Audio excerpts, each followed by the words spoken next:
एक शख्स आता है, वो सारी की सारी जो हिस्ट्री है बना के चला जाता है। ही लेफ्ट अ लेगेसी। यही वजह है कि उनको पूरे स्टेट ऑनर के साथ उनको आखिरी विदाई दी गई। पूरी दुनिया में जो है उनके बारे में मैसेजेस आ रहे हैं। रतन टाटा जी की जो है वो डेथ की न्यूज कल से पाकिस्तान में भी सुनी और देखी गई है। बहुत अफसोस हुआ है और एक बहुत बड़ा नाम जो है वो भारत की तरफ से इनका रहा है। इन्होंने बड़ी बड़ी लंबी स्टोरीज डील्स की। जैगुआर की जो लैंड रोवर है उसके हवाले से, जो ब्रिटिश लग्जरी ऑटो मेकर है। सोशल मीडिया पर उनकी सौम्यता और दयालु स्वभाव की सबसे ज्यादा चर्चा हो रही है। चाइना ने अपने लोगों को मना कर दिया है कि भाई आप लोग पाकिस्तान में ट्रैवल ना करें, पाकिस्तान एक सेफ कंट्री नहीं। पाकिस्तान के पास अगर एक रतन टाटा होता या टाटा फैमिली होती तो आज पाकिस्तान कहाँ होता उसकी कल्पना भी नहीं कर सकता। पाकिस्तान की अक्सर मैंने देखा है कि पाकिस्तान में जो ग्रुप्स हैं वो बड़े नहीं होते। इसने भारत में जब टाटा ग्रुप को 1991 में संभाला और 2012 में जब इसके चेयरमैनशिप को छोड़ा, तब इन्होंने इसकी वैल्यू हैसियत $100 बिलियन की कर दी थी। तो ये फिलैंथ्रोपी बहुत करते हैं। एक टाटा ट्रस्ट है, कहा जाता है कि जो 66% प्रॉफिट है टाटा ग्रुप का, ये चैरिटीज पे जाता है। The message will be the same. It will be from my heart.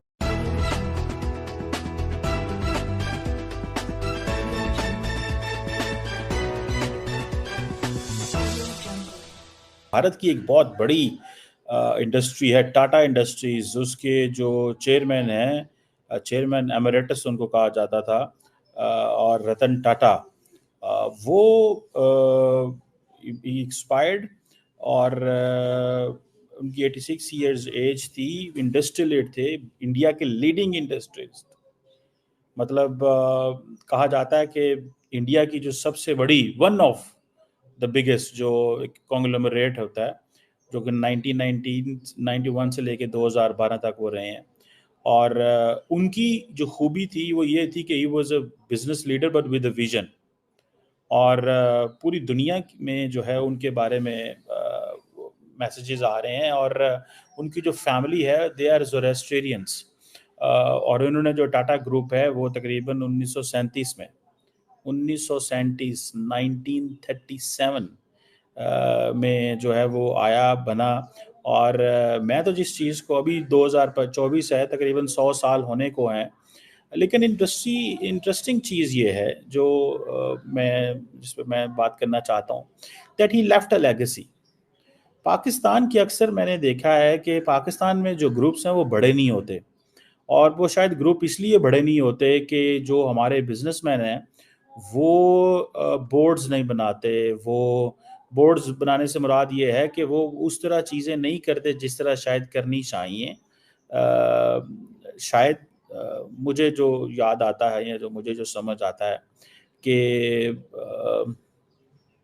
Boards बनाने से मुराद ये है कि पावर्स डेलीगेट नहीं करते। जब तक आप पावर्स डेलीगेट नहीं करेंगे तब तक चीज़ें कैसे बेहतर होंगी।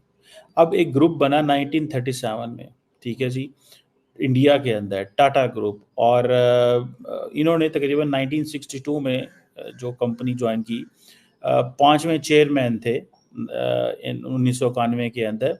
और कहा जाता है कि 22 साल जो चेयरमैन रहे, जो ग्रुप की जो सेल है वो 7 फोल्ड इंक्रीज हुई एंड रीच टू $5.8 बिलियन। उस वक्त की बात कर रहा हूँ। ये वही दौर है जब India free market economy, liberal economy का हिस्सा बन रहा था और इंडिया की जो इंडस्ट्री है वो बड़ी तरक्की कर रही थी। और भले यूरोपियन स्टील मेकर्स हों या अमेरिकन्स हों, सबके साथ वो काम कर रहे थे। और इन्होंने बड़ी बड़ी लंबी स्टोरीज डील्स की। जैगुआर की जो लैंड रोवर है उसके हवाले से, जो ब्रिटिश लग्जरी ऑटो मेकर है। इसी तरह एक कार है जिसे बोलते हैं नैनो कार। ये टाटा ग्रुप ने बनानी शुरू की 2009 के अंदर। कहा जाता है कि दुनिया की अफोर्डेबल तरीन कार थी, ठीक है, जिसकी कीमत सिर्फ $2500। $2500 तो कोई कार की कीमत नहीं है, थोड़े से पैसे हैं। आज भी पाकिस्तान में 2500 जो है वो $7.5 लाख होगा। तो मेरा नहीं ख्याल पाकिस्तान में $7.5 लाख में आपको कार मिलती होगी। और बहरहाल ये इन्होंने बहुत सारे काम किए, लेकिन जिस चीज़ से मैं इम्प्रेस हूँ कि इनके अंदर हाँ ये एक चीज़ है कि आपने पावर्स को डेलीगेट रतन करना है। टाटा जी की जो है वो डेथ की न्यूज़ कल से पाकिस्तान में भी सुनी और देखी गई है, बहुत अफसोस हुआ है और एक बहुत बड़ा नाम जो है वो भारत की तरफ से इनका रहा है। अगर आप हमें थोड़ा बता सकें कि हमें, वैसे तो हमने देखा है कि बहुत ज़्यादा कंट्रीब्यूशन है उनकी भारत के लोगों के साथ भारत को आगे ले जाने में, लेकिन आप किस तरह से उनको देखते हैं? रतन टाटा को एनसाइक्लोपीडिया मैं कहूँगा। मतलब मैं अगर उस शख्स को जब कोई हमारे बीच से चला जाता है और उस शख्स को हम अपनी तरफ से ऑबिचुरी देते हैं, श्रद्धांजलि देते हैं, रतन टाटा के लिए इसकी कोई ज़रूरत नहीं, कोई मायने नहीं है, मैं आपसे साफ कह रहा हूँ। लोग इसको अदरवाइज़ ले सकते हैं, लेकिन रतन टाटा इससे कहीं आगे थे। पाकिस्तान में जो मुझे लोग सुन रहे हैं, पता नहीं क्यों आज रतन टाटा के बारे में बात करते हुए मुझे ये लगता है कि पाकिस्तान के पास अगर एक रतन टाटा होता या टाटा फैमिली होती, तो आज पाकिस्तान कहाँ होता उसकी कल्पना भी नहीं कर सकता, सोच भी नहीं सकता। आज रतन टाटा हमारे बीच में नहीं है।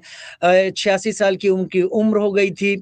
ब्रीच कैंडी अस्पताल में उनका इलाज चल रहा था, तो उम्र रिलेटेड जितनी उनको एलिमेंट्स थी, उन परेशानियों के चलते आज हमारे बीच में नहीं है। लेकिन अगर अभी भी वो होते, तो एक्टिव होते, कुछ नया सोच रहे होते, कुछ नया कर रहे होते।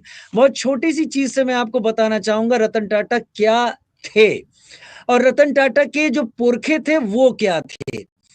ये पारसी कम्युनिटी से आते हैं आरज़ू, और पारसी कम्युनिटी आई कहाँ से? पर्शिया, ईरान से ही आई थी ना। ये यहीं पर भारत और पाकिस्तान के हिस्सों में ये लोग आके बसे। 0.1% के करीब में हैं ये।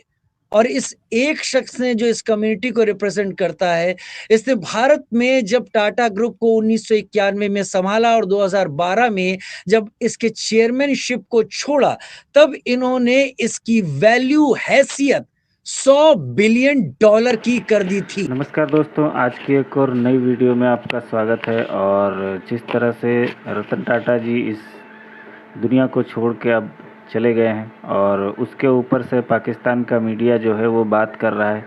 ये एक ऐसे व्यक्ति थे जिनका कोई हेटर नहीं है, जिनसे सब प्यार करते थे, पूरा देश प्यार करता था। और कोई भी ऐसा शख्स नहीं है इस देश में जो कि इनको हेट करता हो।